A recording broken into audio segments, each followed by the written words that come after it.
Knowing your worth and accepting nothing less than your worth are two completely different things, and it's very vital to know the difference between the two. Quick testimony. I was in 2 abusive relationships, and that yielded me 4 children. My first relationship was a marriage. We were together for 7 years. I was treated like a queen in so many ways, but I was also cheated on, lied to, and abused, and he didn't work. My next relationship, I was treated like the scum of the earth. I had 3 children by a man who broke my jaw after only being with him for less than a year. And then he wound up breaking my ribs after our 3rd baby. So we was only together for 3.5 years, and that was over. I knew what I deserved. The whole time I was with both of these men, I would tell them all the time, I am a God-fearing woman. I never wanted to be in a relationship with someone that acted anywhere near like my dad. Like, this is not what I deserve. I would tell them long paragraphs how I don't deserve this, I don't deserve this, I don't deserve this. But we would still have sex. We would still live together. They still could come in and out of my house. They still would take my money. They still could do whatever they wanted to do, cheat on me, slap me, and still have a place to stay.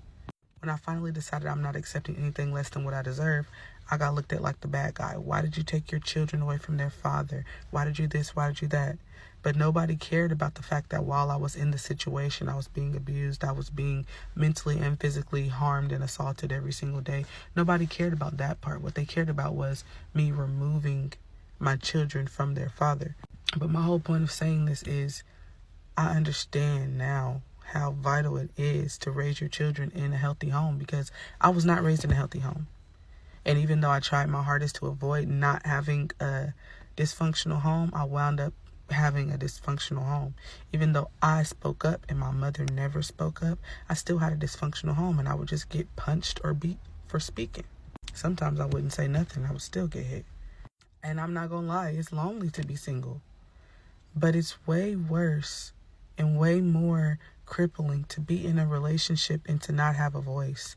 To be in a relationship and to be scared because you don't know if you're going to get a gun or a knife pulled out on you today. You don't know if you're going to get punched or stumped today. You don't know if you're going to get called out of your name today. Or you kind of know that all of those things are going to happen, but you still don't feel like you have any other choice. You know you're not the only one, but you also know there's nothing you can do about it but leave. But you also know that if you leave, they're going to find you. So even though being single might sound sad and obnoxious, it's really not, because at the end of the day, I would much rather be single, sane, safe, and peaceful than be in a relationship with someone that I cannot trust, that I cannot talk to, and who belittles me every chance they get.